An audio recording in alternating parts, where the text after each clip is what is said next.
The Hockey Goal Rebounder by Jeremy Ellis. Make it and use it at your own risk.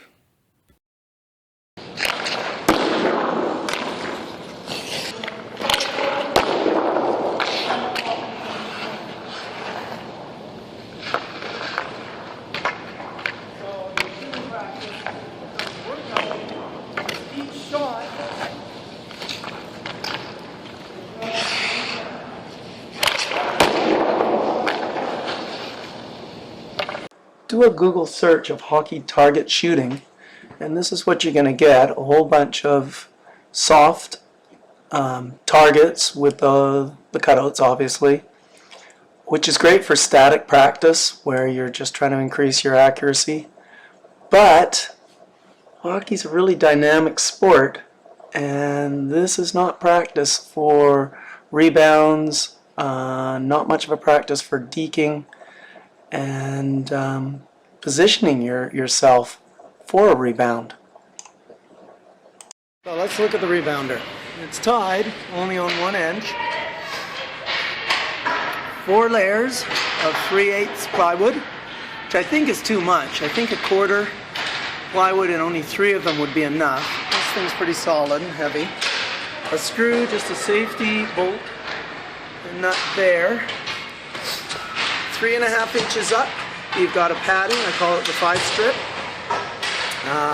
It would just be over the goalie's stick height.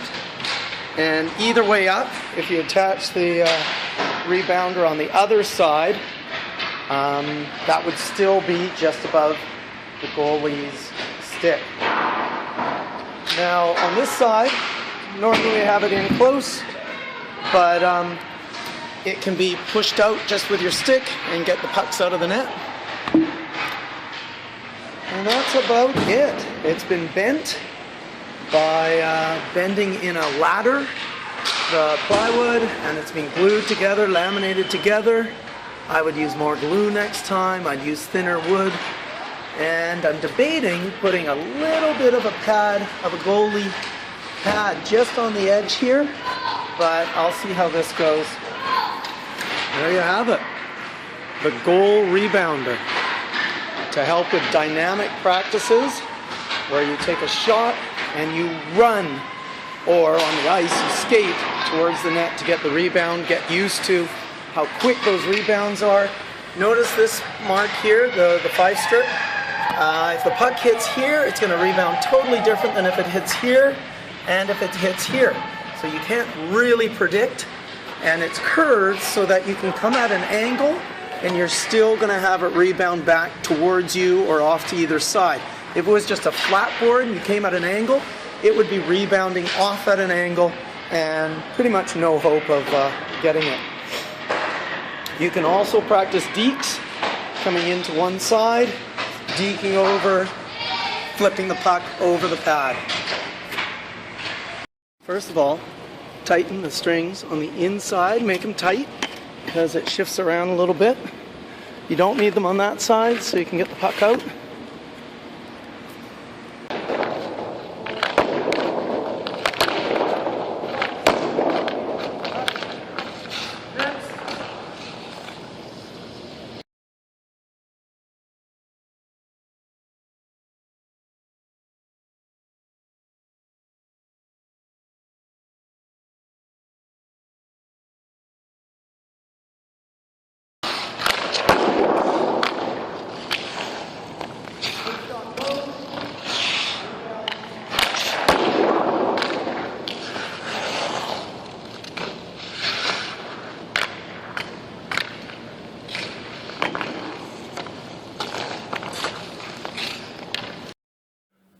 For dryland training, best use a wall. Careful you don't do your first shot too hard, and put a couple of tabs or tape above the rebounder because the rebounder is the right width for the net, and you're set up.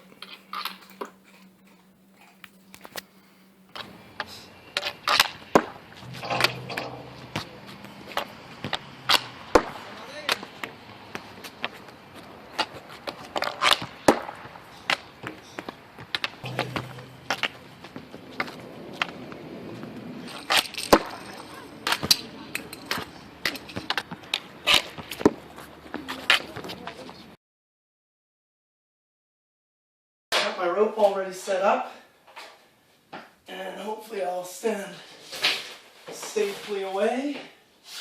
Make sure we get no paper in there. I don't want to make this hockey rebounder. Okay, top sheet. Make sure the nice side is on the outside. Put it on. Once again, safety first.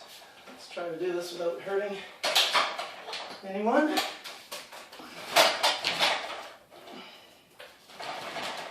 It's tight. Oops.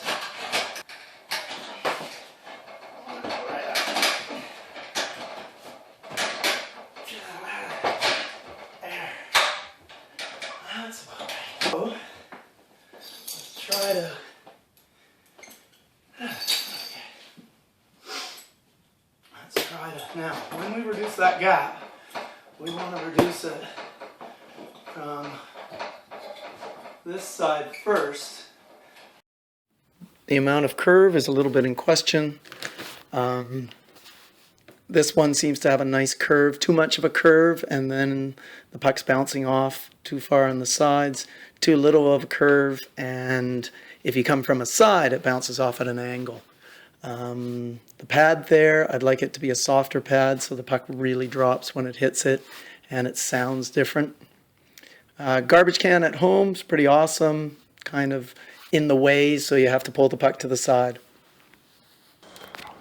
Not going to read this out, but there are a ton of things you can do. One-player drills, right there.